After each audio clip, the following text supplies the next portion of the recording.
ba naman? Ang liit ng katawan ng anak mo, binubugbog mo! Nakikialam ka na naman. Dinidisiplina ko ang anak ko. Ganyang pagdidisiplina?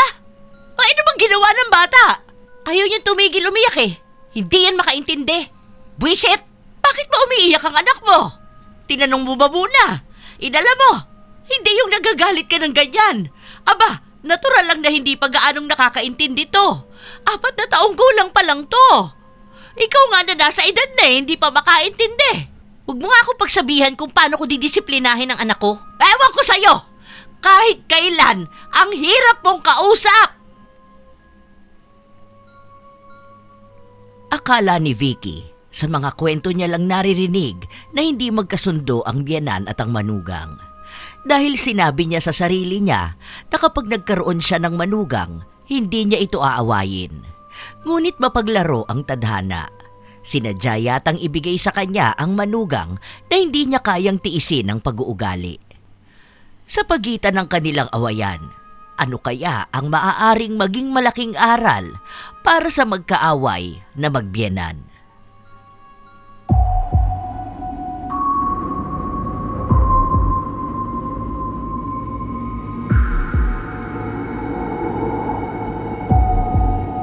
O ano, saan ka na naman galing? Aba, kasi, gabi-gabi na oh. At ikaw naman, Mayen, talagang sinamahan mo pa sa kalokohan tong si Cassie. Akala ko ba ang sabi mo uuwi ka sa inyo? Ano ba naman yan? Napakapakialamera mo namang matanda ka. Bakit ba nandito ka sa bahay namin? Hindi ka umuwi doon sa inyo. Nakasabay ko lang yan si Mayen pa uwi dito. Day off niya nga kanina pero pabalik na rin siya rito. Nakita ko lang siya nag-aabang ng sasakyan kaya pinahinto ko na lang yung tricycle ko. Tutali, pauwi naman na rin ako. Huwag nga sa ganitong oras mo ako pagalitan. At talagang ikaw pa ang may lakas ng loob na magsalita ng ganyan sa akin. Anong gusto mo? Pabayaan ko yung anak mo rito sa bahay niyo mag-isa. Pwede mo naman patulugin, di ba? Oh, mukhang tulog naman na yung bata. Sana iniwan mo tapos umuwi ka na. Tutali, pauwi na rin naman ako. Hindi ka man lang ba naaawa sa anak mo, ha? 4 na taon pa lang yon, tapos lagi mong iniiwan. Aba, mukhang nakainom ka pa ata. Hoy kasi, baka akala mo dalaga ka para maggaganyan dito. Wala ang asawa mo, nasa ibang bansa. Sana naman magpakatinu-tinu ka naman. Kawawa ang apo ko kung wala ako rito. Ay siya, umalis ka na rito. Umuwi ka rin sa inyo. Nakakainis na matanda na to. Pakialamera ng buhay ng may buhay. Nagpatuloy sa pagsasalita si Vicky. Kahit napaalisin siya ng kanyang manugang, hindi niya ito pinapansin. Magkatabing bahay lang naman silang dalawa. Iisa lang ang anak ni Vicky at iyon ay si John, ang asawa ni Cassie. 5 taon ng kasal ang dalawa at 2 taon nang hindi umuuwi si John dahil nagtatrabaho ito sa ibang bansa. Lahat ng pera niya ay ipinapadala niya sa kanyang asawa. Wala namang pakialam si Vicky sa buhay ng anak niya at ng asawa nito kung sana naman daw ay nakikita niyang maayos ang babae. Kaso, simula nung umalis si John, lagi nang nasa galaan si Cassie. Laging iniiwan sa kanya ang bata. Kung hindi sa kanya, ay sa kung kani-kaninong kapitbahay nila. Nagbabayad na lang ito kapag kukunin na ang bata. Yon ang ayaw na ayaw ni Vicky. Lalo na at iisa pa lang naman ang anak nila, kaya bakit hindi yun maalagaan ng kanyang manugang? Kahit na ayaw niyang maging pakialamera na biyenan, hindi niya mapigilan ang kanyang sarili. Kinabukasan, wala na naman si Cassie. Ang naiwan sa bahay ay ang bata at ang kasambahay na si Mayen. Nasaan na naman yung magaling na babae na yon? Ewan ko lang po, Mother. Ay, teka. Baka naman po kumuha ng padala ni Sir. Naiwan na naman yung anak niya. Anong oras na? Kumain na ba yan? Yes! Kasi nga po nagluto ako ng masarap na adobo. Nakaka-stress talaga yung si Cassie. Ay, wait, Mother. May chika pala ako sa iyo, ah. Pero Mother, ha? Secret lang natin ito, ah. Huwag mo kong isusumbong. Oh, ano na naman yon? Makinig ka, Mother. Si Netch Ite. Babaeng laging nasa labas and my boylet na 18 years old. Ha? Ay, Mother. Baka mamaya isumbong mo kasi ako eh. Anong boylet? Anong sino? Pwede bang ayusin mo yung pananalita mo? Hindi pa naman to confirm dahil nasagap ko lang naman to sa mga katsikahan ko dyan sa labas. Parang may Lalakechi kasi si Cassie. Ay, ito ha. Haka-haka lang na mga baklang kanal ha. Yun na nga, isa sa kinaiinis ko. Malamang sa malamang yan, may lalaki yan. Lagi ba namang nasa labas? Laging nasa inuman. Tingin mo ba may matinong babae na ganun ang asta? Super kawawa naman talaga kasi si Sir John sa abroad, ano? At alam nyo ba ha, ito pa. Isa pa, mother dear. May malaking utang pala si Sir John. Nasa 150,000 yata yun. Kasi itong si Madam, nakadispal ko yata ng malaking pera. Natalo yata sa sugal. Aba, walang hiya. Talagang nagsusugal pa. Nakarating na rin sa akin yan eh, hindi ko lang pinaniniwalaan.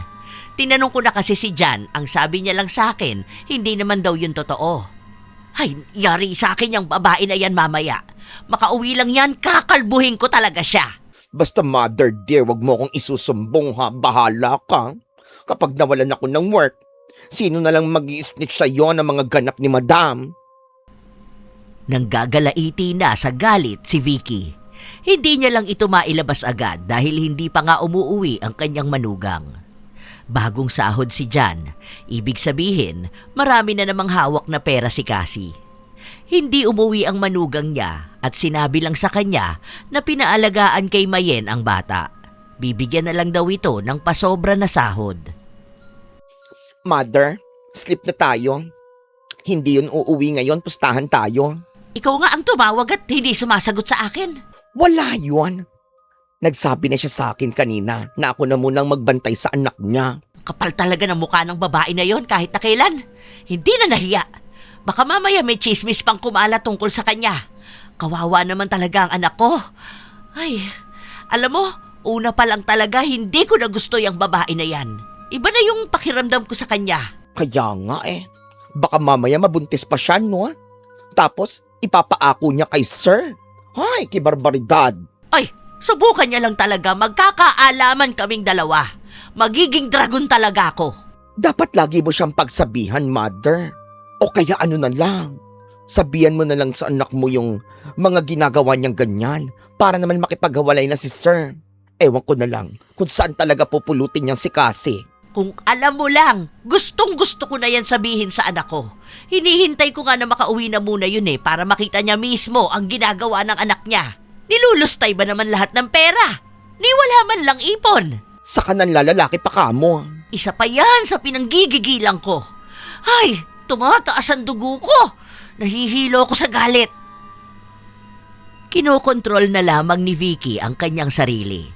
Dahil baka kung ano pa ang mangyari sa kanya kapag nagalit siya. Ayaw niyang mawala sa mundo dahil baka walang maging gabay ang anak at apo niya. Umaga na nung umuwi si Cassie, kaya kahit na alauna na ng tanghali, nakahilata pa rin siya. Nagising na lang siya noong hampasin siya ng unan ng kanyang biyenan. Galit na galit siya sa ginawang yon ni Vicky.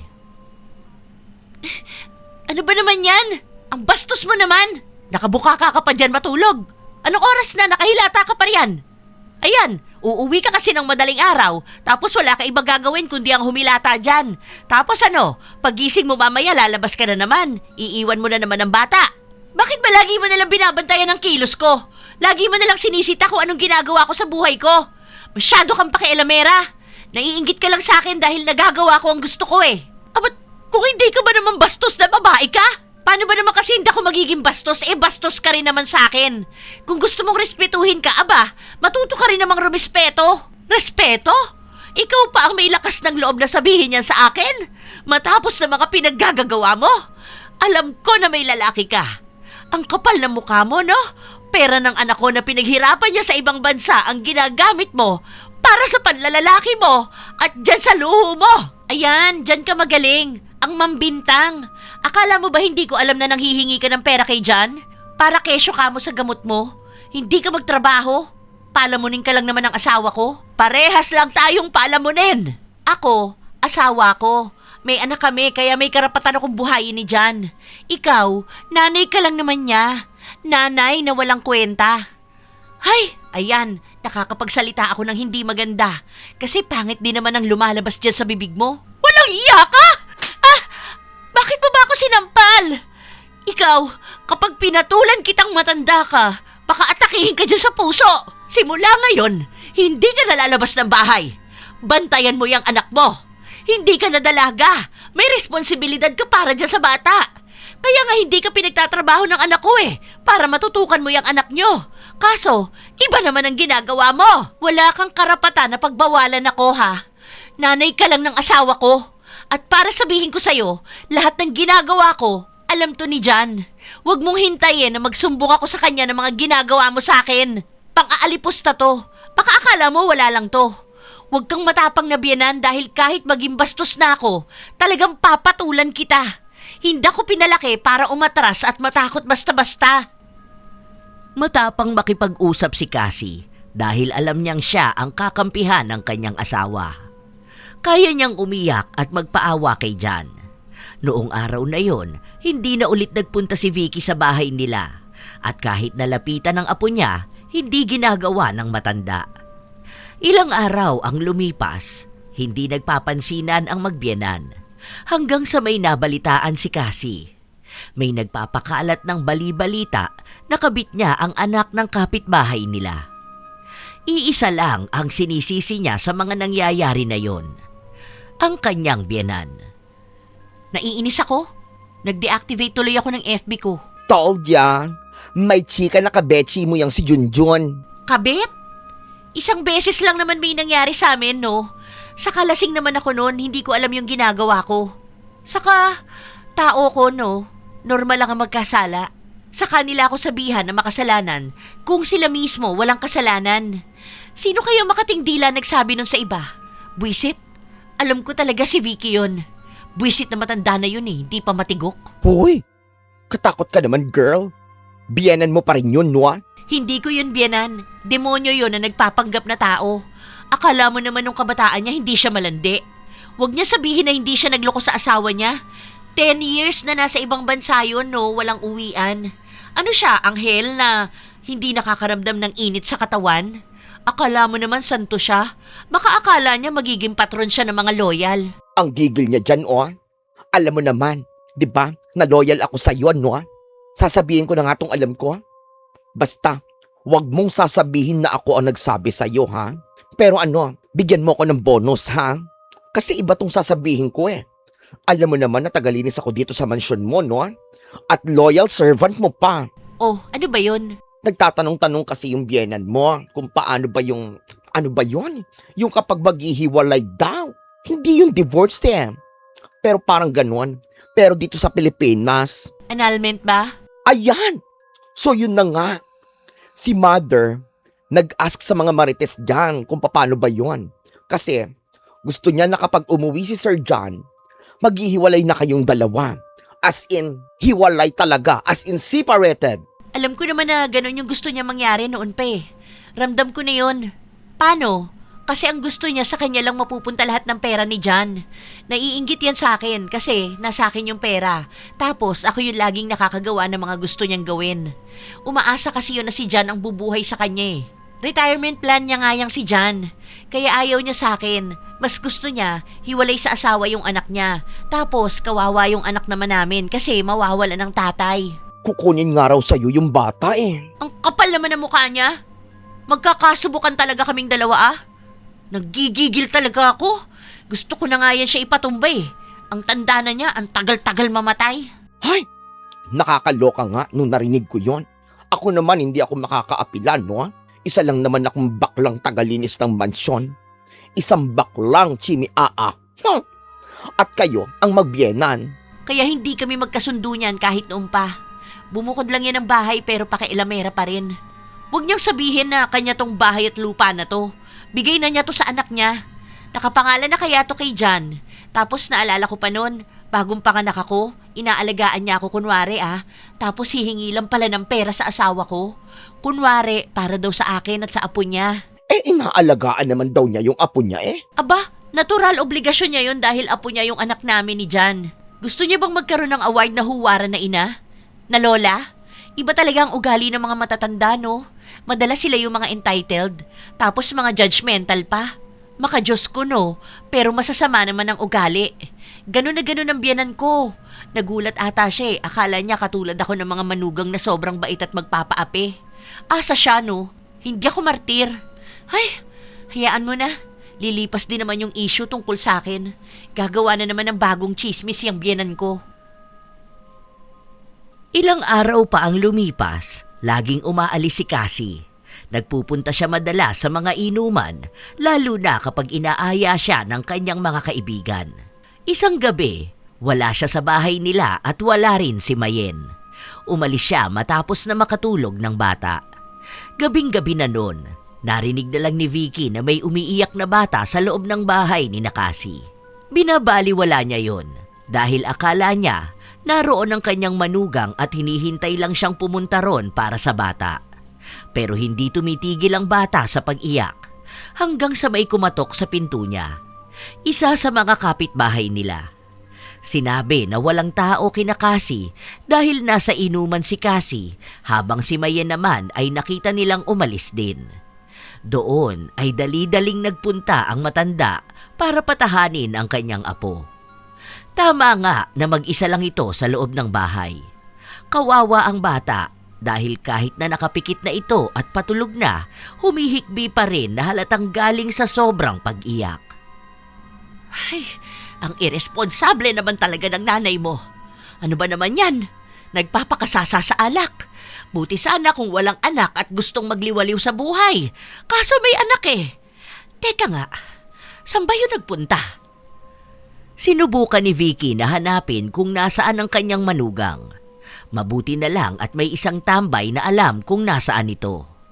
Tinuro sa kanya at agad naman yung pinuntahan ni Vicky kasama ang bata. Naabutan niya si Cassie na kumakanta sa videoke. Hoy babae, itong anak mo, iniwan mo doon sa bahay nyo. Ayan, iyak ng iyak.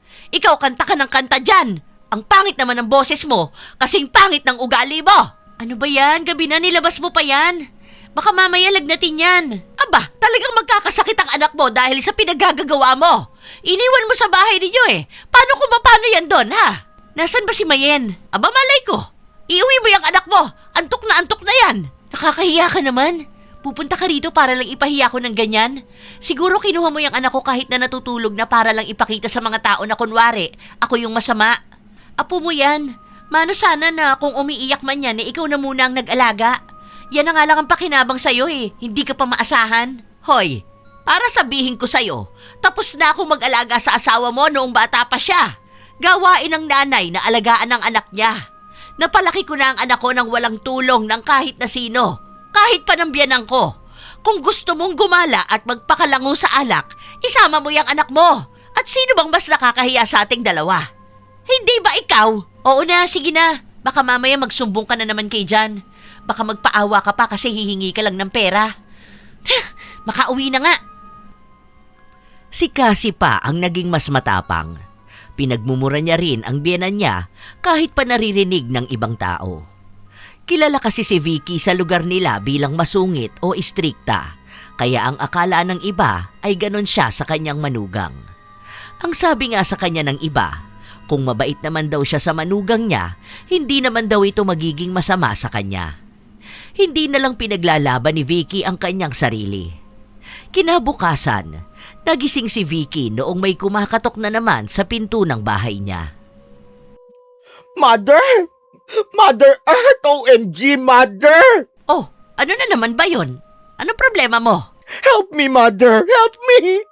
Hindi ko alam ang gagawin ko. Nagsusuka yung bata. Bata? Sinong bata? Si Kalkal, Mother! Si Kalkal! Oh, bakit? Nasaan yung nanay niya? Tulog si Madam. Ayaw naman yun na nagpapastorbo at makaratratin ako, Mother Earth. Bilisan na natin. Diyos ko, yung bata parang suka na. Putlang-putla na, Mother. Namumutla na pala yung bata, bakit hindi mo inistorbo ang tulog ng nanay niya? Ano, mamamatay na lang yung bata, kailangan makatulog pa ng maayos yung punyeta na yon? Ay, Mother, wag mo muna akong sermonan. Bilisan na natin. Dinala nila sa ospital ang bata habang si Cassie masarap pa rin ang tulog. Nalaman nila na may nakain na kakaiba ang bata kaya nagsuka ito. Tinurukan ng gamot at kailangan pa rin muna siyang obserbahan sa mga susunod na araw. Pinaiwan na muna ni Vicky si Mayen para bantayan ang bata sa ospital at uuwi ito para gisingin si Cassie. Nang gagalaiti na sa galit si Vicky, Kaya ang gumising sa kanyang manugang ay isang malakas na sampal. Ano ba? Ang bastos mo naman, natutulog yung tao, mananampal ka? Bastos? Anong oras na? Nasaan ang anak mo, ha? Alam mo ba kung ano nangyari sa kanya? Andyan lang yun, naglalaro. Saka andyan naman si Mayen. Ang bastos mo talaga kahit kailan. Natutulog yung tao eh. Tapos gusto mo ikaw re-respetuhin habang ako ayaw mong respetuhin? Kung hindi ka ba naman talaga? Ay, ang puso ko naninikip sa galit. Yung anak mo, nandoon sa ospital at nagsusuka kanina. Ako yung ginising ni Mayen dahil ikaw, andyan, hindi raw pwede pa istorbo. Halos mamatay na yung anak mo ah. Ikaw ang himbing ng tulog mo. Buisit ito. Agad na nagtungo si Cassie sa ospital kung nasaan ang kanyang anak.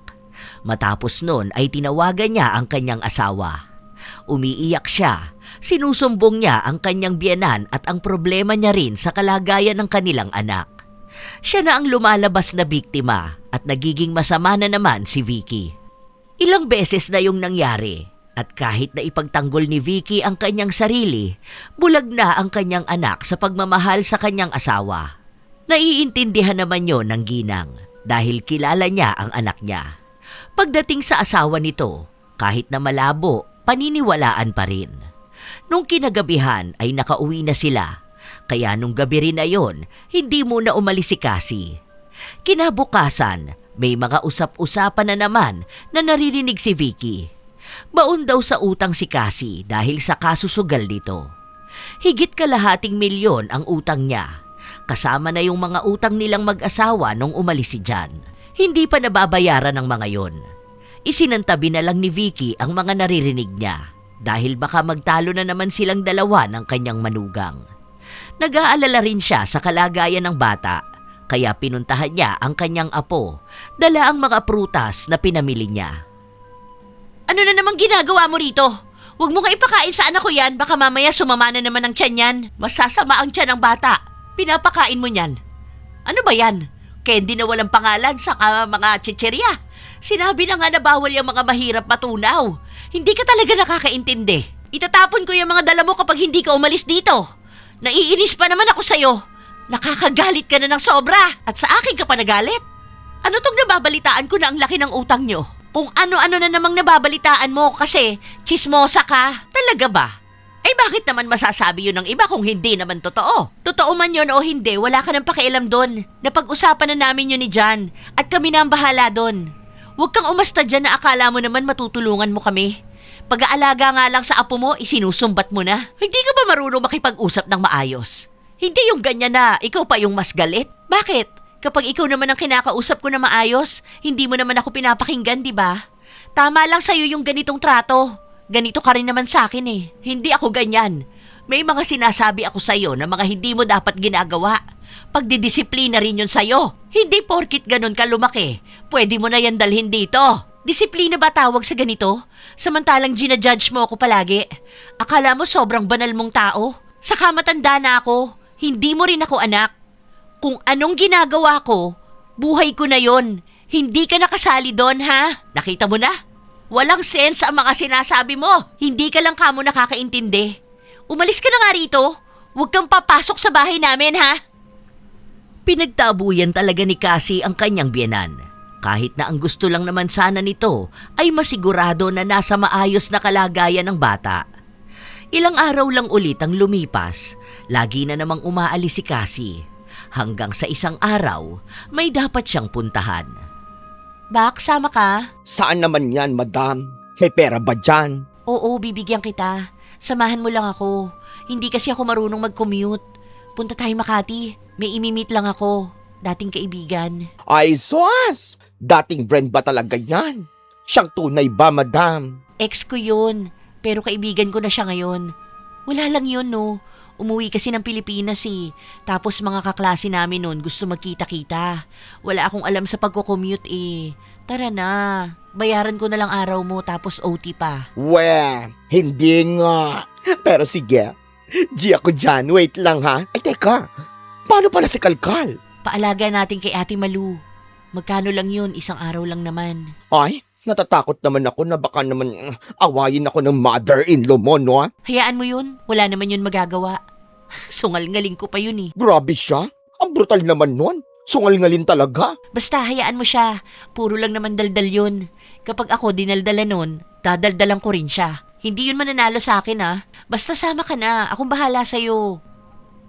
Kapag ganong mga kalokohan, laging kasama si Mayen. Natuloy silang umalis at kahit na hindi pa gaanong magaling si Kalkal, ipinaalaga siya sa isa sa mga kapitbahay nila. Walang pakialam si Cassie kung malaman ng kanyang biyenan o ng kanyang asawa. Kaya naman daw niya itong palusutan. Naging masaya si Cassie, lalo na sa mga landian nila ng dati niyang kasintahan. Noong gabi na, sa iisang kwarto silang dalawa magkasama. Tawag ng tawag si Jan, pero hindi niya sinasagot. Kinabukasan, umuwi rin silang dalawa. Tuwang-tuwa si Cassie sa pagkukwento niya sa nangyari sa kanila. Sinabi niya na mas magaling daw ang lalaki na yon kaysa noong silang dalawa pa noon.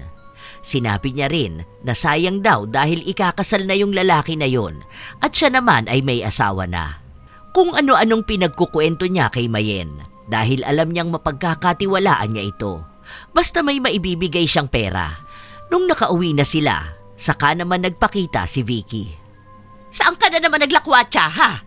Tumawag sa akin si Jan, hinahanap ka sa akin. Kako sa kanya, bakit ako ang hahanapan niya ng asawa niya? Ipahanap niya sa mga pulis. Nakita mo na? Pabalagbag ka sumagot kahit sa anak mo?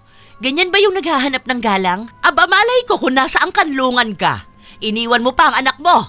At ikaw naman, Mayen, talagang sumama ka pa. Kinukonsinti mo pa to, ha? Ay, mother, wait lang ha. Masama ang mambibintang ka. Ewan ko ha. Day off ko kaya kahapon. Tuesday kahapon, mother. Umuwi ako sa amin. Pati yung taong walang alam idadamay mo pa. Nagkasabay kami sa jeep kanina. Sa kami inasikaso ko kaya umalis ako.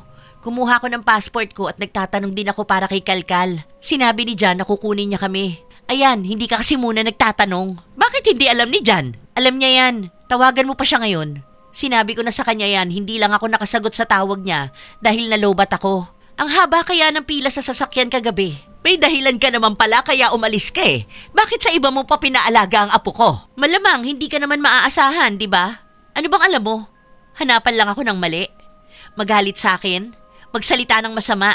Bukod doon, wala na. Kapag naman pinaalaga ko sa'yo si Kalkal, anong sasabihin mo sa akin? Wala akong kwentang nanay? Na hindi ka ganon nung inaalagaan mo si Jan? Sus! Peke ang pakikitungo mo. Napaka-plastic mong tao eh. Kaya huwag kang magtaka kung hindi ako lumalapit sa'yo. Lagi ka ba namang galit? Sinubukan ni Vicky na makipag-ayos sa kanyang manugang. Ilang beses na niyang tinangkayon pero wala namang nangyayari. Lagi pa rin silang nauuwi sa pagtatalo. Laging ayaw magpatalo ni Cassie. Ayaw magpakumbaba. Isang araw, si Mayen lang ang nasa bahay kasama ni Kalkal. Nasaan ang amo mo? Umalis siya, mother. Buti hindi ka sumama. Hindi naman ako sumasama dun, no? Saka sumasama ako sa kanya para bantayan siya. Alam mo naman na nagsusumbong ako sa iyo, diba? Akala niya kasi kakampi niya ako. Kaya, wag mo naman akong aawayin din, Mother Earth. Pambihira ka. Ano na naman yung sasabihin mo? Alam mo ba na nakipagkita yan doon sa kanyang ex? Totoo ba yan? Bakit hindi mo sabihin kay Jan? Ha? Diyos ko ha? Baka mamaya mawalan pa ako ng trabaho. Alam mo naman na need ko ng money para sa aking family, di ba? Nakikisama lang ako kasi nga boss ko si Madam. Yan yung umalis siya? No, hindi yun, Mother. Day off ko nga yun. Hindi naman ako sumama sa kanya nung isang araw lang yun. Yung namalengke kami, nag-meet lang sila, then kain sa labas, then umuwi na kami. Yun lang naman yun. Naichika ko lang naman sa'yo. Sige nga, ikaw ang sumama sa kanya palagi at ibalita mo sa akin ang ginagawa niya. Kuhanan mo rin ng litrato para naman maipakita ko kay Jan. Para pag uwi nun, maghiwalay na sila. Kawawa ang apo ko. Kukunin ko talaga yan at ako ang magpapalaki. Napapabayaan ng nanay. Teka, sandali. May extra bayad ba ako dyan if gagawin ko? Baka mawalan ako ng trabaho, ha? Sige, kapag nagkapera ako, bibigyan kita. Basta aayusin mo ang ibabalita mo sa akin, ha? Yes! Bukas aalis siya. Sasama ako, ha? Gabi yun. Baka mamaya magalit ka sa akin. Ako akong bahala sa'yo, mother. Ako ang magdadala sa'yo ng mga chika. At kanino na naman ba iiwan ang bata? Aalis naman kami kapag tulog na si Kalkal eh. Hindi alam ni Vicky kung kaya niya pa bang kontrolin ang kanyang manugang. Dahil kahit na anong usapan nilang dalawa, lagi lang din naman yung nauuwi sa pagtatalo. Nung sumapit na ang gabi, kinuha na lang ng matanda ang kanyang apo at sinabi niyang gusto niyang makasama. Hindi na umapila pa si Cassie dahil nga may plano silang lumabas. Ang hindi niya alam ay alam na ng biyenan niyang aalis sila. Hindi na lang ito kumibo dahil inaasahan niya ang kasambahay ni Cassie na maghatid sa kanya ng impormasyon na kailangan niya para maipakita kay John. Noong nasa labas na ang dalawa, ang kakampi naman ni Mayen ay si Cassie dahil mas malaki ang nakukuha niyang pabor dito. Hindi niya ito inilalaglag kay Vicky.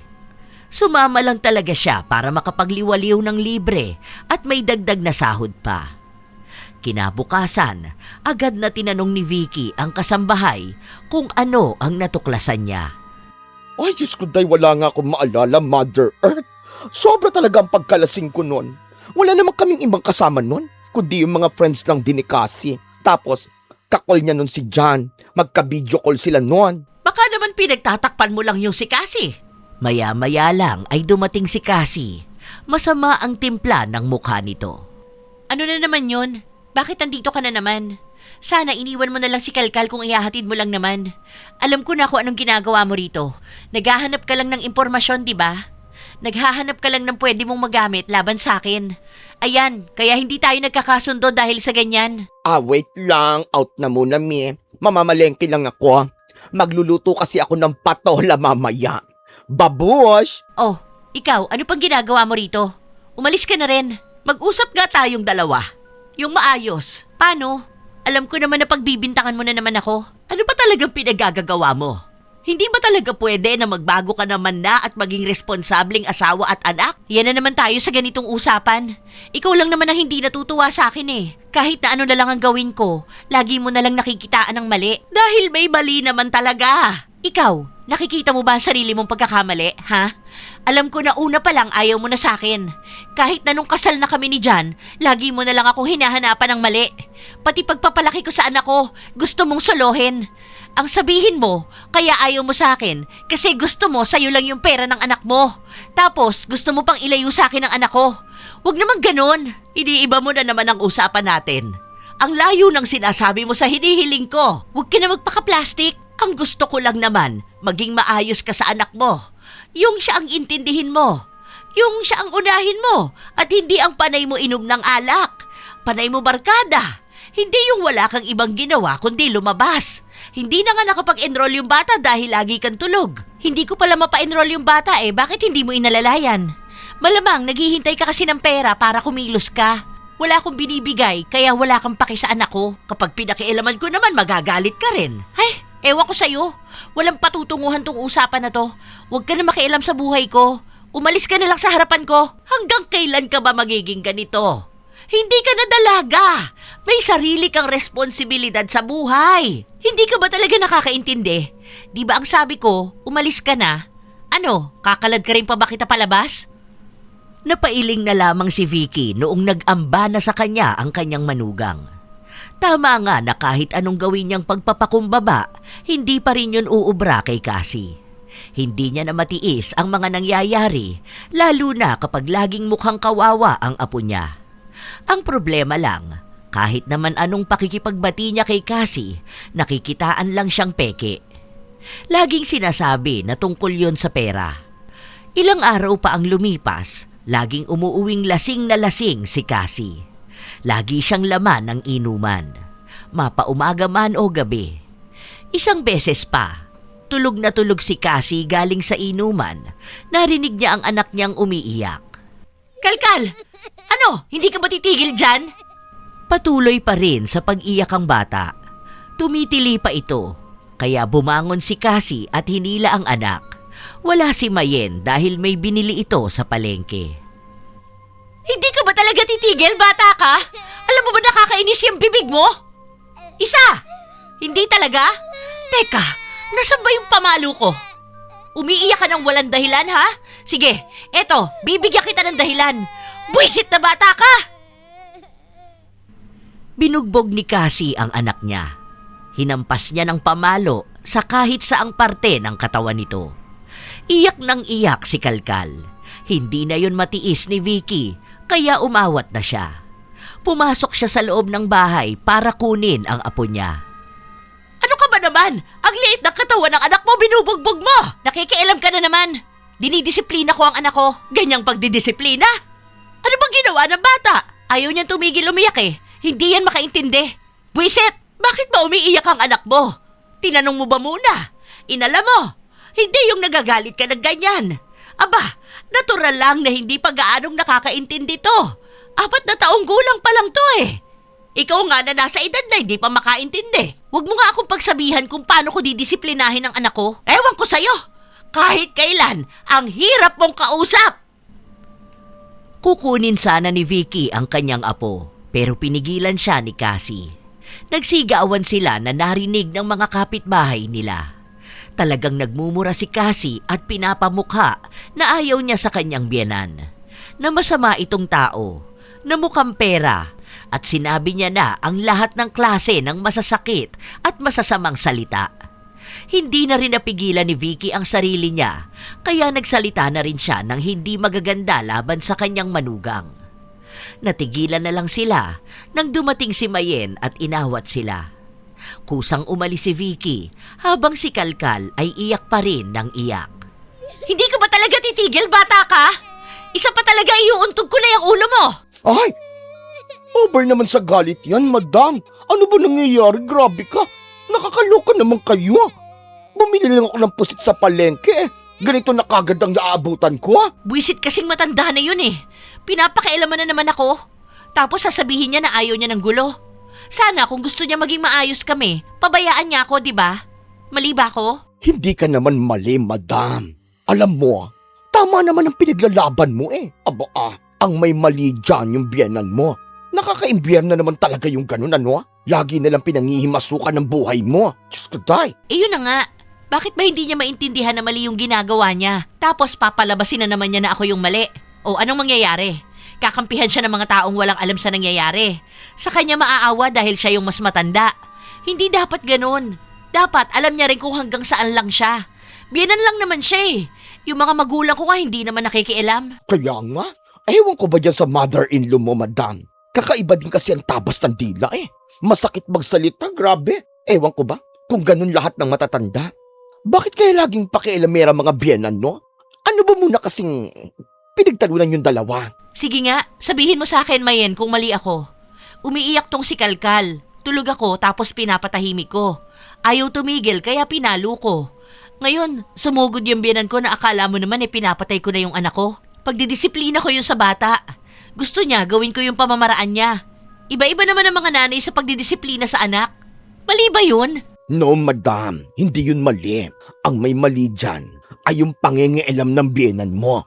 Hindi rin naman siya perfect mother, no? Saka, gusto niya na alagaan mo ang anak mo. Pero kapag naman inaalagaan mo at dinidisiplina, kinukontra ka niya. Siya talaga may mali dyan, hindi ikaw. Kaya lahat ng galaw mo mali sa kanya.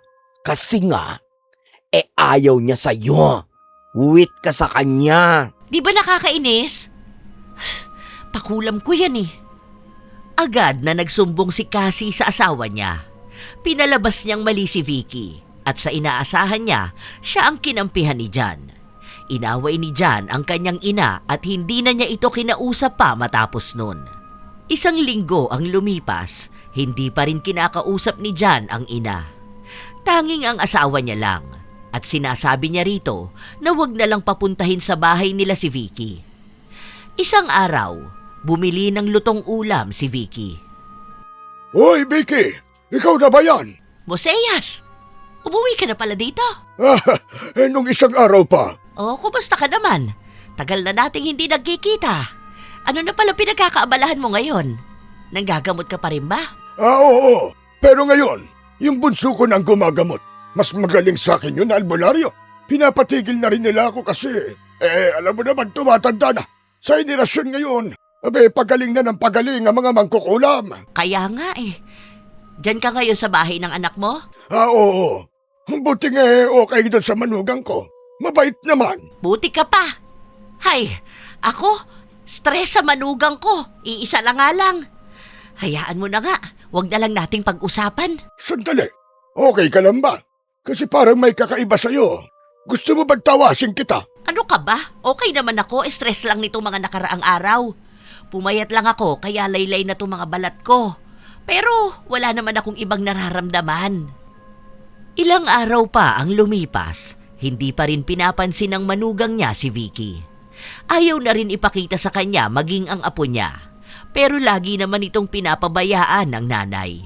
Hindi pa rin natigil sa paglabas at pakikipag-inuman si Cassie. Nalulong na rin siya maging sa sugal, kaya kada padala ni Jan ng pera, nauubos agad yon. Walang naiiwan sa bata. Kahit nga pagtuon sa pagtuturo sa bata habang hindi pa ito nag-aaral, walang ginagawa si Cassie. Hanggang sa hindi na nakatiis si Vicky. Nakita niya kasi ang manugang niya sa inuman sa kanto. Anong oras na kasi? Hindi ka pa rin umuuwi. Yung anak mo baka hindi pa yung kumakain. Andoon naman si Mayen. Saka may pagkain sa bahay. Kahit na, lagi mo nalang pinapaalaga kay Mayen yung anak mo. Hindi naman yung yaya ni Kalkal. Tagalinis lang naman dapat yun ang bahay nyo. Wala ka na doon. Saka ako naman ang nagpapasahod sa kanya eh. Huwag mo nga pakialaman yung kasiyahan ko. Alam to ni Jan.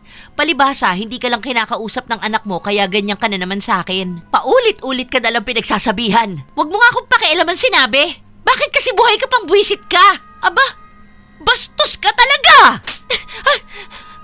Nanampal ka na naman! Kapag ikaw, pinatulan ko talaga! Sige, subukan mo! Pasalamat kami mga tao rito! Buwisit na matanda na to, nasira na ang mood ko! Galit na umalis si Cassie sa inuman na yon. Si Vicky naman ay umuwi ng bahay dahil sobrang sakit na ng ulo niya. Kinaumagahan, nagising si Vicky na sobrang lala ng sakit ng ulo niya. Nung hinawi niya ang buhok niya, nakita niyang naglalagas yun. Ang dami na rin sa higaan niya. Akala niya nung una ay normal lang yun. Hanggang sa lumipas ang ilan pang mga araw, lagi nang naglalagas ang buhok niya, kasabay ang sakit ng ulo na minsan ay hindi niya kinakaya. Ay, grabe naman, hindi na tumatalab tong iniinom kong gamot. Ang sakit ng ulo ko. Sobrang nipis na rin ang buhok ko. Magpapagupit na lang siguro ako. Baka sa sobrang stress ko to kaya ganito. Ay, makapagpahinga na nga lang muna. Minsan, umabot sa punto na inaapoy ng lagnat si Vicky. Walang nag-aalaga sa kanya. Kahit pa alam ng manugang niya na may sakit siya, hindi man lang siya binibigyan ng pagkain. Ayaw na rin naman siyang kausapin ng anak niya, hanggat hindi nagsasabi si Cassie na pwede na niya itong kausapin dahil magkabati na sila. Isang araw, nasa labas ng bahay si Vicky. Namimita siya ng dahon ng malunggay na ilalaga niya. Nakita siya ng kanyang manugang na mukhang kagigising lang din. Yan, buti nga sa'yo may sakit ka na. Alam mo ba na ang tahimik ng buhay ko na hindi kita naririnig? Hindi ka na naawa sa akin. Bakit naman ako maaawa sa'yo? Yan nga mismo ang gusto ko. Saka nagpakalbo ka pala. Bagay sa'yo yan, mukha kang timang. Tamang laga ka na lang ng malunggay dyan. Paano? Wala ka nang makain. Sobrang sama naman kasi ng ugali mo. Kung naging mabuting biyanang ka sana sa akin, tutulungan pa kita. Bahala ka na nga dyan, ang bad vibes mo. Tuwang-tuwa pa si Cassie na pumasok sa loob ng bahay nila. Naabutan niya pa si Mayen na nasa kusina. Naghahanda na ito ng lulutuin niya para sa tanghalian. Mayen, luto ka ng ano, yung maaamoy ng kapitbahay. Yung talagang nakakatakam, para naman maamoy ng demonyita doon sa kabilang bahay. Walang pagkain yun eh. Ano ba bandam? Adobo? Mas maamoy yun, di ba? Oo, sige sakto kasi paborito niya raw yun. Para matakam siya. Nakakatuwa naman. Ang demonyita ko ba masyado? Hindi naman, madam. Normal lang naman yung ginagawa mo eh. Diba? Kasi saktuhan na ganun lang naman yung ginagawa ko sa kanya. Kung mabait naman siya sa akin, hindi ko naman siya gaganituhin, no? Sige na, magluto ka na. Dahil alam ni Cassie na galing lang sa bigay ng ilan sa mga kapitbahay nila ang kinakain ni Vicky, mas lalo niyang sinasadya na takamin ito sa mga naaamoy na niluluto nila. May iilan pa nga sa mga kapitbahay nila na nagsasabi kay Cassie na bigyan niya naman ang biyenan niya. Pero siya ang nagsasabi na ayaw niya at laging sakto lang sila kung magluto. Hindi naman daw kasama sa budget nila si Vicky. Mabuti na lang may mga mabubuti pa silang kapitbahay na may awa sa matanda. Halos 1 linggo ang lumipas, wala nang nagawa pa si Vicky kundi ang lapitan ang kanyang manugang. 20 pesos, kasya na ba yun? Yan lang extra ko ngayon eh.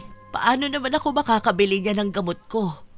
Saka bala kong magpa-check up. Bakit hindi mo gamitin yung senior mo? Di ba libre naman dapat kayo niya ng pa-check up? Yun na nga ang ginamit ko nung nakaraan. Kaso, kailangan ko pang pumila at maghintay ng matagal nun. Nung nakaraan na, pa-check up ko kasi, wala naman silang nakita sa akin. Mas lumalala kasi yung sakit ko. Baka naman pwedeng patawagan mo si Jan. Nakitawag ako nung nakaraan kina Tess. Kaso pinatayan naman ako ng tawag. Hindi ko na kasalanan yun. Anak mo naman yung ayaw ka makausap.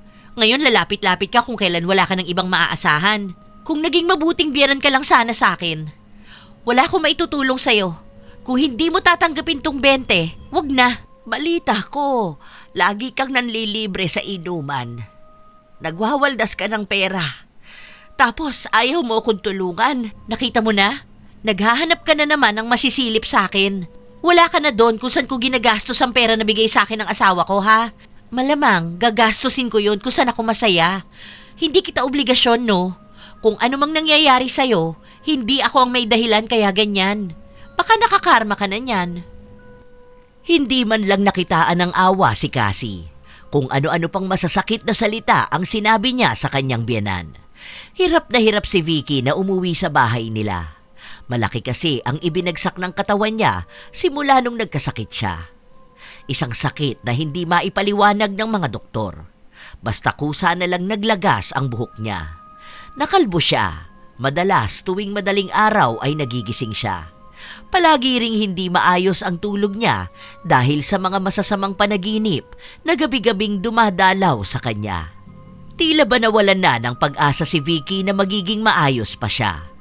Hinihintay na lang niya ang kanyang kamatayan at mukhang kahit sa huli, wala na siyang maaasahan sa anak niyang bulag na sa pagmamahal kay Cassie. At tulad na rin ng kawalan ng pag-asa na magbabago pa ang ugali ng kanyang manugang. Isang araw, habang nakahilata sa papag si Vicky, may dumating siyang bisita. Mga matatanda na naging kaibigan niya. May dala ang mga itong bigas at pagkain para sa kanya na mukhang sasapat ng ilang linggo. Kasama rin na naroon si Apo Moseyas. Kaunting usapan, umalis na rin ang ilang matatanda at ang naiwan lang sa loob ng bahay ay si Vicky at si Apo Moseyas. Hindi ka pa ba uuwi? Baka abutin ka naman ng dilim. Nitong mga nakaraan, yung bago ka nagkasakit, may mga napapansin ka bang kakaiba? Anong kakaiba? Yung bang parang laging may gumugulo sa'yo na hindi mo nakikita? Hindi ko na maalala. Hindi ko naman binibigyan ng pansin ng mga ganyan. Baka kamo bumabalik yung sakit ko. Baka mas malala lang ngayon. Dagdag pang stress kaya ang bilis malagas ng buhok ko. Alam mo naman na siguro kapag tumatanda na tayo, nanghihina na. Baka nga bilang na lang ang araw ko dito sa mundo. Sabi ko na nga ba, kaya ramdam ko na may kakaiba sa'yo nung nagkita tayo. Meron kang bulong. Bulong?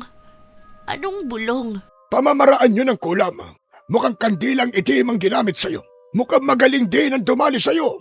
Teka nga, bukas babalikan kita. Huwag ka muna magpapalit ng suot mong damit ha. Dadaling ko na lang din yung mga gamit ko. Para dito na lang kita gagamutin. Umayos ka nga dyan. Kinikilabutan naman ako sa mga sinasabi mo. Tingnan mo. Oh, nagtataasan na ang mga balahibo ko. Basta, babalikan kita bukas. Mas lalong hindi napanatag ang kaisipan ng matanda nung narinig niya ang mga salita na yon. Alam niyang magaling na albularyo si Apo Moseyas. Kahit na minsan, hindi ito nagkamali at hindi natalo sa pakikipaglaban sa mangkukulam. Kinabukasan, maagang nagpunta sa bahay nila si Mayen. Ang akala pa nga ni Vicky, si Apo Moseyas na ang dumating. Anong ginagawa mo rito? Wala naman, Mother Earth. Naiinis lang ako doon sa manugang mo, no? Anong ginawa? Hindi na naman ako nun pinasahod. Imbierna na ako sa kanya sa totoo lang. Diyos ko, day! Ewan ko ba? O bakit sa akin ka nagsusumbong? Wala naman akong ipapasahod sa'yo. Wala nga akong kapera-pera. Kung hindi pa ako binigyan ng mga kasama kong senior, wala akong pantawid sa mga susunod na linggo. Diyos ko, no? Wala naman akong pagsusumbungan. Gusto ko nga umalis dun eh. Paano? Wala na kaya kami makain dun sa bahay. Lagi siyang nasa labas, lagi siya nagiinom. May utang pa siya sa akin, ha? Yung biniling pagkain ni Kalkal. Tapos, nagbibigay siya ng pera doon sa lalaki niya. Yung bang 18 years old? Kay Jan mo isumbong, wag sa akin. At wala naman din akong magagawa. Alam mo namang hindi kami maayos nun. Kapag kinausap ko yon, magagalit lang yon sa akin. At kapag ganon, ako naman ang babawi ng galit. Baka matuluyan na talaga ako kapag nagtalo pa kaming dalawa niyan. Well, so true naman yan. Ay, wait! May bisita ka na naman yata, Mother Earth. Sino ba yan? Manliligaw mo ba? Mukha naman niyang espiritista. Ano ka ba, Mayen? Albularyo yan. Bakit? Sino bang ipapatawas mo? Wag mo nang alamin. Sige na, umalis ka na muna. Hindi na rin naman pinilit ni Mayen na manatili roon. Umuwi rin siya dahil naabutan niya si Cassie na gising na. Saan ka naman galing? Wala, dyan lang. Nakichika-chika lang ako. Alam mo ba, Ano? may yung albularyo doon sa bahay ng biyenan mo. Albularyo? Bakit? Anong meron? Bakit siya kumuha ng albularyo? Aba, malay ko ba, madam? Ay, bakit hindi mo inalam? Pinaalis nga ako eh. Kaya umuwi na lang ako. Bumalik ka doon. Pigilan mo sila. Ayaw! No! Ikaw na lang, madam. Baka mamaya ipasa pa sa akin yung kung anong sumpa na meron kay mother-in-law mo, no? Takot ko lang. Maglilinis na lang ako ng banyo kaysa lumapit ako doon. Baka, ayoko, no? Bakit ba kabado ka na naman dyan? Hindi na kumibo pa si Cassie, pero baka sa kanyang muka na hindi niya alam kung anong gagawin. Umaasa na lang siya na walang mangyayari sa kanya. Habang nasa loob siya ng kwarto niya, bigla na lang siyang nahirapang huminga. Nagdilim ang paningin niya. Para siyang nabibingi sa kakaibang ingay na hindi niya maipaliwanag. Hanggang sa nakakarinig na siya ng boses ng isang lalaki. Sino ka? Sino ka?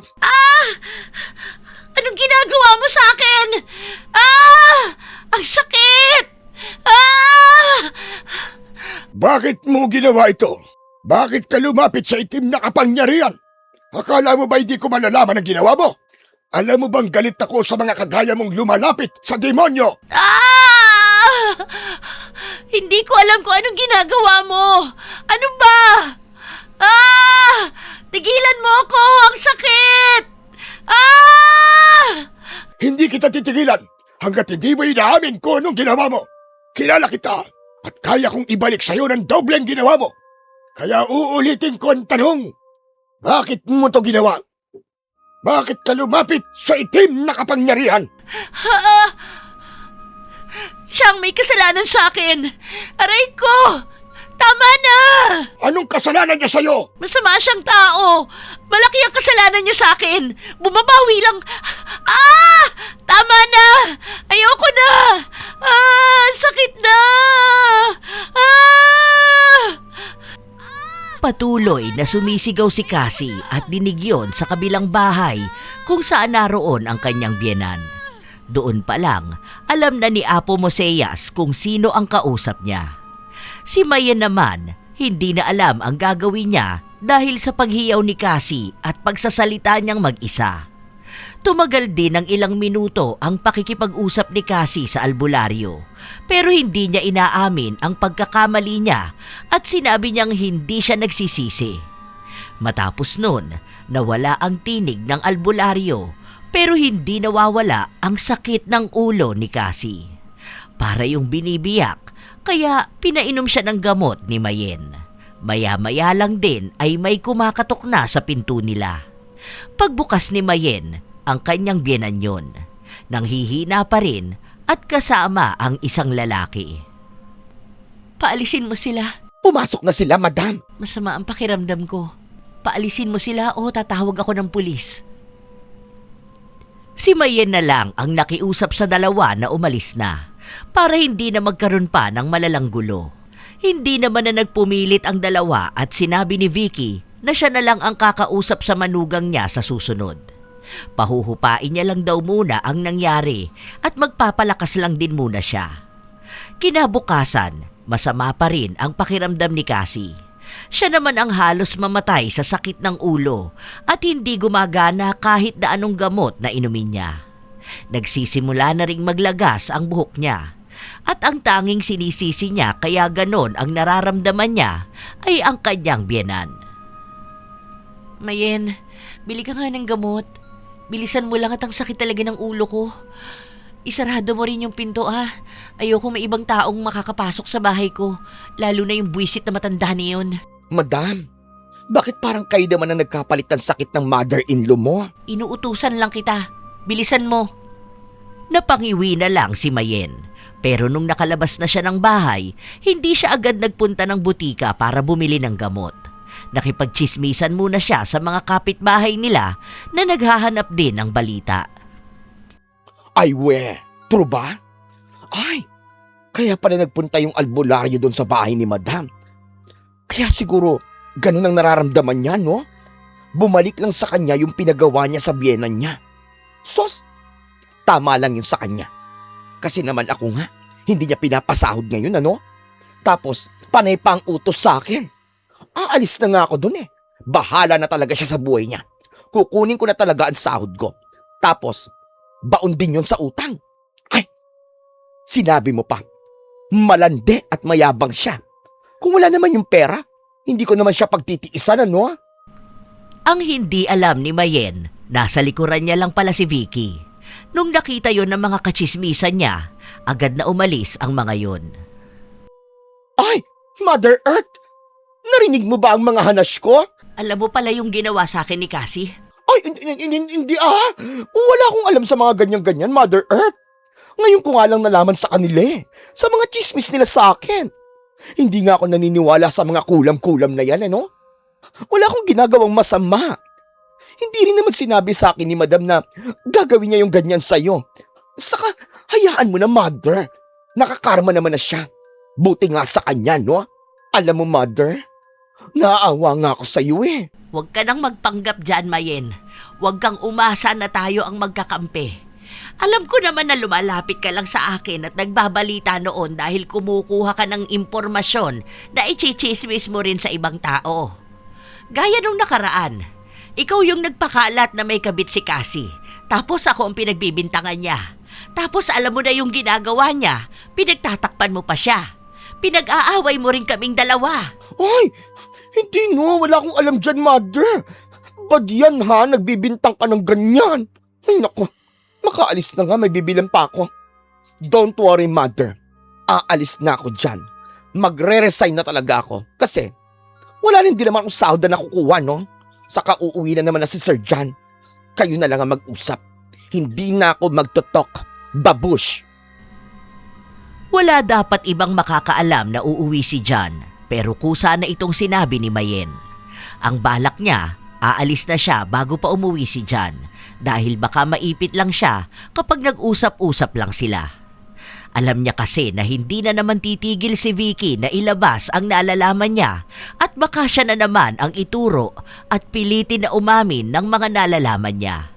Ayaw niya ng gulo, kahit na ang dami niyang mga nagawang gulo simula pa nung una na nilabas niya sa ibang tao lahat ng kalokohan ni Cassie. Ilang linggo lang din, umalis na nga si Mayen. Hindi ito nagpaalam sa kanila. Pagkuha niya ng sahod niya, bigla na lang itong umalis. Kaya walang maaasahan si Cassie na mag-aalaga sa anak nila. Hindi siya makakuha ng bagong yaya dahil wala na nga siyang pera na maipambabayad. Dahil masakit ang ulo ni Cassie, lagi rin siyang iritado sa kanyang anak. Kaya lagi niya rin itong nabubugbog. Hindi ka ba talaga titigil, ha? Ang tigas ng ulo mong bata ka? Sige, umiyak ka pa dyan. Nakakabwisit ka, ha? Oh, ayan! Para may dahilan ka para gumawa dyan. Sigaw ng sigaw ang bata dahil sa pambubugbog sa kanya ng kanyang ina. Kaya agad na nagtungo roon si Vicky para lang awatin ang kanyang manugang. Yun na lang ulit ang panahon na nakialam siya sa ginagawa ng kanyang manugang. Ano ba? Ayan ka na naman. Hindi ka rin nakakaintindi, no? Hindi ba sinabi ko nga sa'yo na huwag ka nang makikialam sa... Ang sakit na naman ang ulo ko. Kumikirot na naman. Ikaw kasi, naglalagas na tong buhok ko sa sobrang stress na bigay mo sa akin. Malas ka kasi sa buhay. At talagang ako pa ang sinisi mo? Ikaw ang may dahilan kung bakit ka nagkakaganyan. Pinakulam mo kasi ako doon sa lalaking kasama mo. Demonyo ka! Ang sakit! Grabe naman! Balik lang yan sa ginawa mo sa akin. Hindi ba yan yung gusto mo? Akala mo ata hindi ka mahuhuli sa pagpapakulam mo sa akin. Hindi nga ako yung nagpakulam sa'yo. Tingnan mo, pagbalik ni Jan, isusumbong ko lahat ng pangmamaltrato mo sa akin. Ewan ko kung hindi ka itakwil ng sarili mong anak. Ang sama ng ugali mo. Ang sama mong biyenan! Bago mo sabihin sa akin yan, tingnan mo muna kung anong klaseng manugang ka ba. Huwag mong saktan tong anak mo. Kawawa naman ang bata.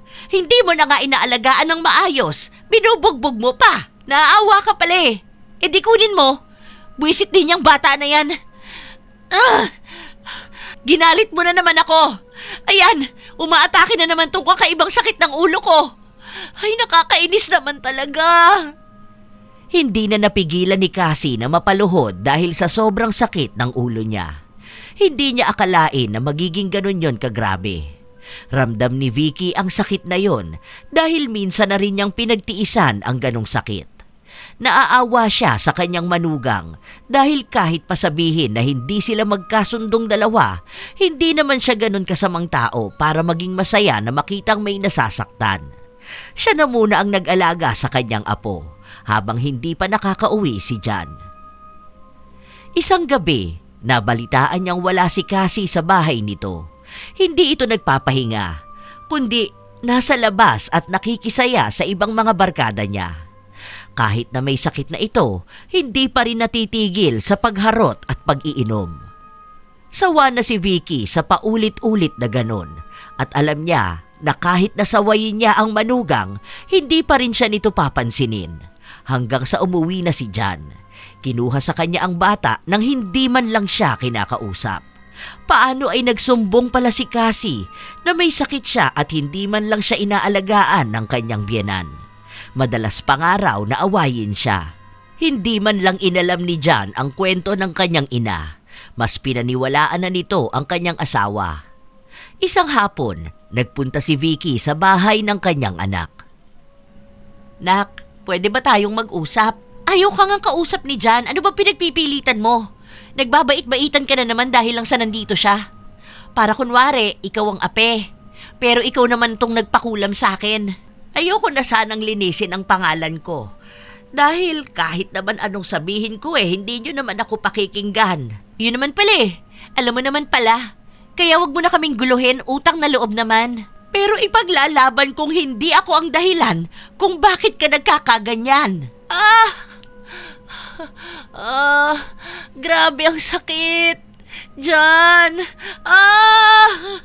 Jan, yung mama mo kasi, ni-stress ako kaya, grabe. Sobrang sakit. Humihiyaw sa sakit si Cassie. Pinupukpok niya rin ang ulo niya para mawala ang kirot pero walang nangyayari.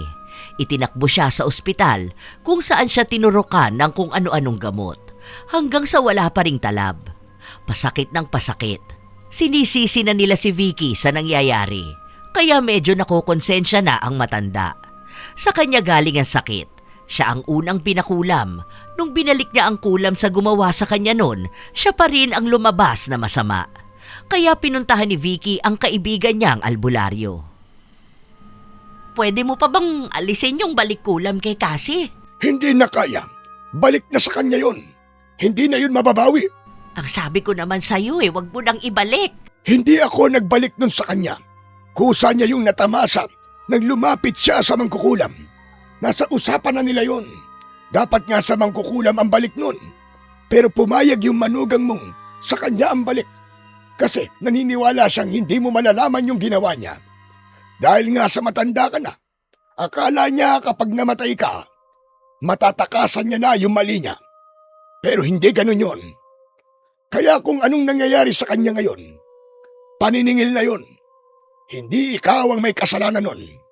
Kaya wag mong sisihin ang sarili mo. Pero naaawa naman kasi ako. Mabuti sana kung nagbago na siya. Baka mamaya niyan, kapag naging maayos na siya, ipakulam ka niya ulit kung may pagbabago sa ugali niya. Kung tinanggap niya ang mali niya, baka may pag-asa pa siya. Pero hindi naman, di ba? Wala siyang ibang ginawa kundi ang isisi sa'yo ang lahat. Kaya pabayaan mo na siya. Magpapaalbularyo nga raw sila. Bahala na yung albularyo na kakausapin nila. Ang magpaliwanag sa kanya kung anong nangyayari sa kanya. Maghanap sila ng albularyo na gumagamot ng taong binalikan ng kulam. Tapos, ganun pa kasama ang ugali. Walang nagawa si Vicky sa nangyayari sa kanyang manugang. Tinanggap na lang niya ang galit ng kanyang anak. Inahaway siya nito. Sinisisi at sinabi na hindi siya mapapatawad kapag may masamang nangyari kay Cassie. Wala siyang laban sa galit na yon. Kahit apo niya, hindi na pinapakita sa kanya. Sa totoo lang, sobrang sama ng nararamdaman ni Vicky. Dahil kahit naman hindi sila magkasundo ng kanyang manugang, hindi niya naman pinangarap na umabot sila sa ganon kalala. Madaldal siya, mahilig manaway, pero malambot naman ang puso niya. Hindi niya kayang may nahihirapan at mas lalong hindi niya kayang may labis na nasasaktan. Ilang araw ang lumipas, hindi pa rin gumagaling si Cassie, kahit balita na ilang albularyo na ang nilapitan nila. Ayaw din namang maniwala ni John na balik kulam yon, dahil naniniwala siyang hindi yun gagawin ng kanyang asawa. May mga chismis na rin na kumakalat pero hindi yun pinakikinggan ni John. Isang araw, nasa labas si Cassie. Sobrang payat na niya. Malaki ang ibinagsak ng kanyang katawan. Kumulubot ang balat, nagmukhang matanda para sa edad niya. May buhok pa siya pero kakaunti na lang yon dahil nga sa paglalagas. Ano, masaya ka na ba na makita akong ganito? Mukha bang masaya ako? Oo, kasi ikaw na yung panalo. Pero isa lang ang masasabi ko, ako pa rin ang kakampi ni John. Hindi na ako naghahanap ng kakampi. Talaga ba? Bakit gusto mo pa rin makausap ang asawa ko? Galit na nga siya dahil sa ginawa mo sa akin. Bakit kasi hindi mo nalang aminin na hindi ako ang may gawa niyan? Baka sakaling gumaling ka pa. Ano nga aminin ko?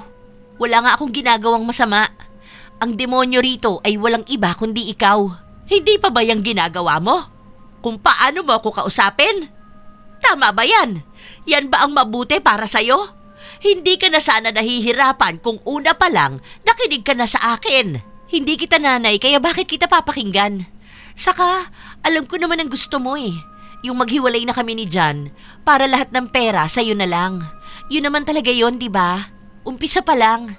Inggitera ka kasi kaya hindi mo ako matanggap. Hindi yan totoo. Kahit na kailan hindi ako nagka-interes sa pera ng anak ko. Ang gusto ko lang naman noong una pa lang, ayusin mo ang sarili mo. Maging desente kang babae. Hindi yung wala lang yung asawa mo para kang nakawala sa hawla. Kung kani-kanino ka nakikipag-inuman. Kung kani-kanino ka nakikipagkita. Doon ako naiinis sa'yo, kaya madaldal ako. Kung hindi mo naman yun ginagawa, maayos naman sana tayong dalawa. Walang magiging maayos sa ating dalawa dahil masama ang ugali mo. Paano naging masama ang ugali ko? Malamang hindi mo rin naman tatanggapin yun kung sasabihin ko. O sige, sabihin mo sa akin ngayon, paano naging masama ang ugali ko? Ayan, ang sakit na naman ang ulo ko. Pinag-iisip mo kasi ako masyado. Tapos dagdag pa na pinapasama mo ang loob ko. Nagtatanong lang ako sa'yo kung paano mo nasabi na masama ang ugali ko. Basta! Madaldal ka! Feeling perfect ka! Akala mo naman lahat alam mo! Akala mo magaling kang ina! Akala mo huwaran ka? Ano pa ba? Akala mo wala kang kasalanan? Yan lang? Hindi mo masabi kung anong klaseng masamang ugali ang meron ako? Aba, normal lang na mabunganga ang mga ganitong edad sa akin, lalo na kung nakikita kong mali ang ginagawa mo. Anak ko ang naaagrabyado, kaya natural sa akin na sitahin ka. Kung masama ang gawa mo, nakikita ko talaga yon. Kung mabuti ka namang kumilos, kahit na sabihin mo pang nagkamali ka bilang ina, ay walang problema yun sa akin. Lalo na normal na may pagkakamali dahil first time mo maging nanay. Kaso hindi ganun eh. Hindi ka naman umuunlad sa ginagawa mo. Binabaon mo lang ang sarili mo at lalo na ang pamilya mo. Ay, huwag mo na akong sermonan. Hindi rin naman kita pakikinggan, no? Magdaldal ka dyan. Basta alam ko at ng asawa ko na masama kang tao kaya hinayaan mo ako magkaganito. Sige, kung may nagawa ako mali sa'yo, sana pinalampas mo na lang, hindi yung paaabutin mo pa sa ganitong sitwasyon. Demonyo! Paulit-ulit na lang yung usapan natin. Hindi mo rin naman ako maintindihan. Pasalamat ka wala si Mayen. Kundi, pipilitin ko siyang sabihin sa asawa mo ang totoo. Kung paniniwalaan kayo. Baliw na baliw sa akin ang asawa ko. At kahit na may mali akong ginagawa, tanggap niya ako. Kasi ganun ang pagmamahal. Kaya hindi mo ako matatanggap kasi hindi mo ako mahal. Selfish ka. Yun ang dahilan kaya hindi tayo magkasundo. Hindi na rin yun mangyayari dahil kahit na kailan hindi kita mapapatawad. Wala ka naman na itulong sa amin ah. Wala. Inubos ko lahat ng ipon ko para makaalis ng bansa si Jan. Hindi ko yun sinumbat. Itong bahay nyo? Sa akin ito. Binigay ko lang sa anak ko nung nagsama na kayong dalawa. Ano yan kung hindi yan panunumbat, ha? Tigilan mo na nga yung pagpapanggap mong mabait ka. Hindi ako nagpapanggap. Wala na akong oras magpaliwanag pa. Kaunti na lang din naman ang nalalabi kong oras sa mundong ito. Kaya hindi ko na yun sasayangin pa para lang ipaliwanag kung ano ang tama at mali. Sana huwag mahuli ang lahat para makapagsisi ka pa. Alam mo kung anong maganda? Mawala ka na ng tuluyan. Hindi ka rin naman hahanapin ng anak mo eh. Mas magiging masaya pa siya kapag nawala ka. Dahil mawawala ng palamunin at palaasa na matanda. Gagaan ang buhay namin dahil pabigat ka. Malas ka pa. Nakita mo na? Yan. Ganyan ka bastos ang bunganga mo. Ganyan ka makipag-usap sa biyenan mo. Ganyan mo kausapin ang matanda. Sana hindi ka umabot sa ganitong edad ko at lahat ng ginawa mo sa akin, ibalik din sa'yo ng magiging manugang mo. Lumayas ka na. Mawala ka na. Mamatay ka na. Ah! Ang sakit ng ulo ko. Grabe, aray ko. Ah! Tumindi na naman ang sakit ng ulo ni Cassie. Umiiyak na siya sa sobrang sakit. Dumating din nun si Jan. Kaya galit na naman siya sa kanyang ina. Sinisisi na naman niya kung bakit mas lalong lumalala at inaatake ng sakit niya si Cassie. Lahat ng yon ay dahil daw sa kasamaan ni Vicky. Hindi naman kita ganyan pinalaki, anak ko. Ano bang mali kong nagawa? Nasobrahan ba yung pagmamahal ko sa'yo? Sa totoo lang, sobrang sama ng loob ko sa'yo ngayon. Sinabi lang sa kanya ni Jan ang kaparehas na sinabi ni Cassie na sana raw ay mawala na siya at wag na siyang magpapakita pa sa kanila kahit na kailan. Kahit nga raw mamatay siya sa malayo, hindi raw siya nito pupuntahan o aabalahin man lang na hanapin. Itinakwil siya ng sarili niyang anak. Ang sakit sa dibdib ng mga sinasabi mo sa akin. Siguro nga, mali ako ng paraan ng pagpapalaki sa'yo. May mali ako nagawa bilang ina na hindi ko alam kung ano yon. Kung nasaktan man kita, pasensya ka na, anak ko. Wala rin kasing nagturo sa akin na maging ina. Pero siguro nga, may nagawa ako kaya ganyan ang galit mo sa akin. Huwag kang mag-alala. Gagawin ko ang gusto mo. Mawawala ako rito at hindi mo na ako makikita kahit na kailan. Pero ito ang masasabi ko. Sana maging masaya ka sa ipinaglaban at pinili mo. Sana wag dumating ang araw na magsisi ka na hindi ka nakinig sa mga sinabi ko at sinabi ng iba tungkol sa asawa mo. Hindi ako naninira ng tao. At hindi kita matitiis, anak ko. Kahit nagalit ka at masama ang loob ko, pinapatawad na kita. Sana makaya mong harapin lahat ng katotohanan kapag wala ka ng ibang pagpipilian kundi ang tanggapin yon. Huwag ka mag-alala. Hindi ako nagpapaawa sa'yo. Nagpapaalam lang. Yon ang pinakamabigat na gabi sa buhay ni Vicky. Sa buong buhay niya, doon lang siya nasaktan ng ganun kalala. Noong namatay ang asawa niya, binuhos niya ang buong buhay niya at pagmamahal sa anak niya. Iisa lang naman ang hiling niya noon, ang makakilala ng babaeng maayos si John, babaeng makakatuwang niya sa bubuuin nilang pamilya. Hindi naman naghahangad ng perpektong babae si Vicky para sa anak, pero mukhang kabaliktaran ng hiling niya ang nangyari. Sinubukan niya namang ayusin si Cassie. Dahil nga sa mahal ito ng anak niya, kaya niyang tanggapin kung makikita niyang magbabago. Piliin man niya noon na manahimik, hindi niya kaya. Noong nagsimula ang bangayan nilang magbiyenan, doon na rin unti-unting nagbago ang pakikitungo sa kanya ng kanyang anak. Hanggang sa umabot sa punto na kahit sa masamang panaginip, hindi niya nakita ang pagtatakwil sa kanya ng sarili niyang anak. Masyado nang matanda si Vicky. Hindi na niya alam kung paano pa siya magsisimula muli. Ang alam lang niya, kailangan niyang gawin ang ipinangako niya sa kanyang anak. Ang magpapakalayo-layo at tuluyang mawala sa buhay nito. Kinabukasan, pinuntahan ni Vicky ang kaibigan niyang albularyo. Diba, sinabi mo sa akin, doon sa probinsya natin na parang may samahan ng mga matatanda. Oh, bakit? Pwede ba akong makisabay sa'yo ron? Hayaan mo, babayaran ko na lang ang pamasahe na uutangin ko sa'yo kapag nagsimula na ako ng kabuhayan ko ron. Ang sabi mo, pwede naman magtanim doon. Isang komunidad ka mo yun na pwede kang magsimula muli, di ba? Kapag nakapagtanim ako ng kamatis at namunga, yun na lang ang ibabayad ko sa'yo. Pasensya ka na. Natawa ko sa kamatis. Pero seryoso ka bang sasama ka doon? Paano na ang anak mo rito? Hindi ba? Kaya ka nga tumanggi na tumira doon dahil gusto mong gabayan at makasama ang anak mo. Kapag nagpunta ka doon, wala kang ibang makakasama doon, kundi ang mga kagaya nating may mga edad na. Oo, sigurado na ako. Wala naman akong ibang pupuntahan eh. Ayoko naman na sa lansangan ako mabubuhay, makalayo lang. Para kahit na paano, kapag namatay ako, may maglilibing sa akin doon. Hindi na talaga kayo nagkaayos ng manugang at ng anak mo. Hindi na. Hayaan na natin sila. Ito yung hiling nila eh. Sana maging masaya na sila. Tinanggap na ni Vicky ang bago niyang buhay malayo sa kanyang anak. Nawala na siya ng pansamantalang balita sa mga yon dahil itinuon niya ang buhay niya sa pagtatanim kasama nga ang mga matatanda na umalis, iniwan o inabandona na rin ng pamilya nila. Sa komunidad na yon, para silang mga bagong tao. Walang nakakaalam ng kwento nila. Walang nakakaalam ng sakit na nadama nila mula sa pamilya nila.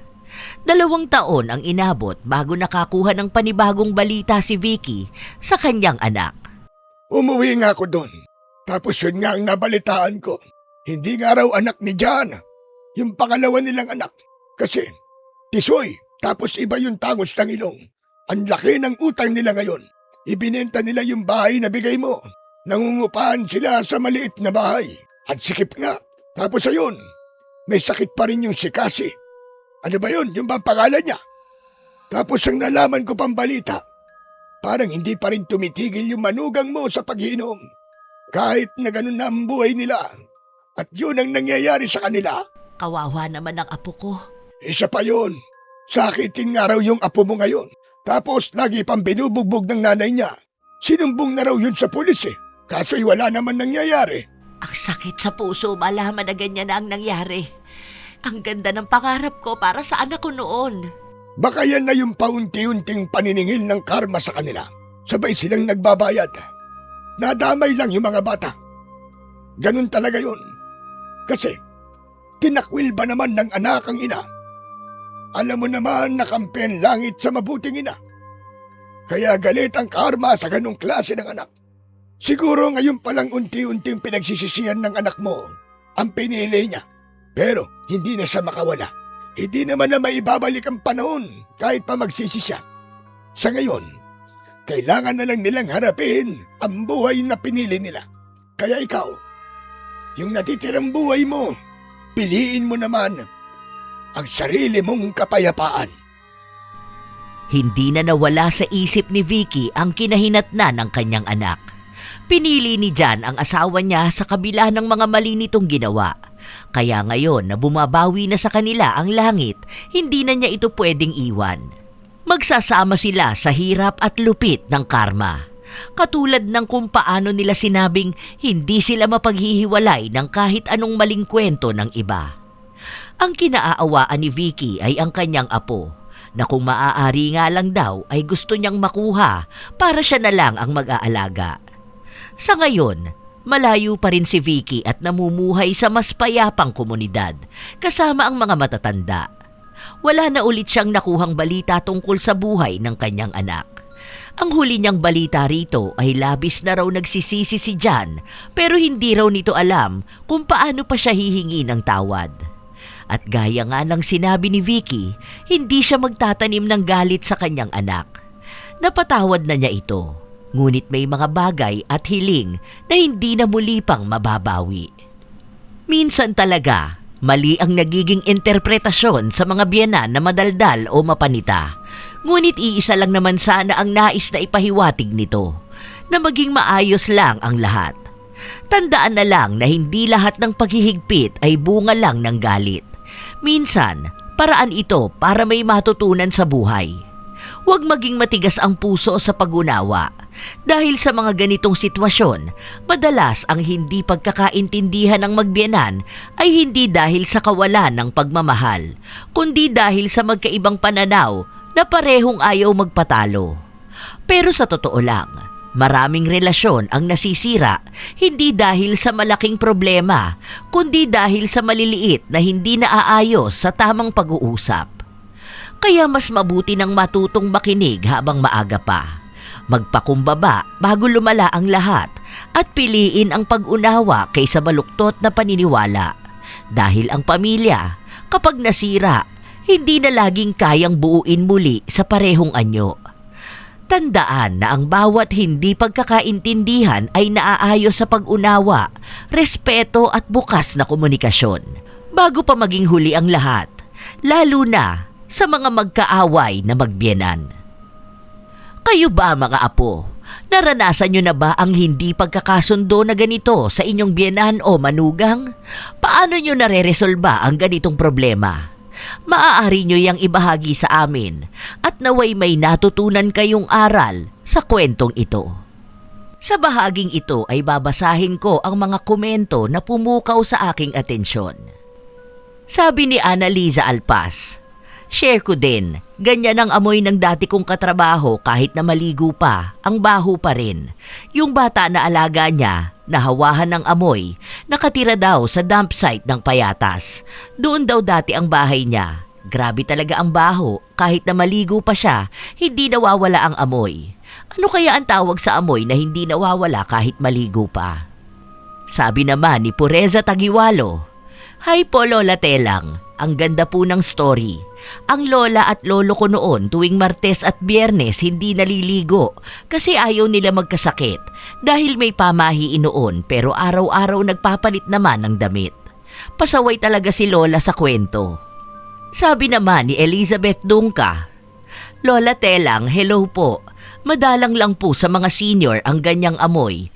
Likas na lang pong tamad siya sa katawan. Ako po senior na pero malingap po ako sa sarili ko. Lalo na po kung matutulog na ako. Maliligo po ako kahit katawan lang at magtututbrush pa. Shout out na rin po Lola at ingat po. Salamat po from Texas, USA." Sabi naman ni Roslyn Mangilin, "Bet ko din ang mag-partner na to pag nagnanarate. Para na naman akong baliw na natatawa na naiinis sa mga karakter. Super kali siya. May kakilala din talaga ako. Ganyan, wag lang masulyapan. May gusto na agad sa kanya. Thank you po Lola Telang and Kuya Louie. God bless." Comment naman ni Aizel, "Sobrang husay ng mga nag-voice actress. Lagi po kaming nakikinig sa inyo. Pampawala po ng antok habang nagtatrabaho. Lalo pag night shift kami at naka 100 ang volume pag nakikinig sa inyo. Sana marami pang kwento ang dumating. God bless po sa inyo, Lola Telang. Dito lang po kami lagi nakasuporta sa inyo, mga taga United Polyresins Incorporated ng San Pedro, Laguna. Mga apo, labis akong natutuwa sa suportang ibinibigay ninyo sa channel ng Lola Telang. Pero sana naman ay lahat kayo ay nakasubscribe sa Lola Telang nang sa ganon ay palagi kayong updated sa mga bagong kwento. Ito ang inyong Lola Telang at maraming salamat sa palagi ninyong pakikinig, mga apo.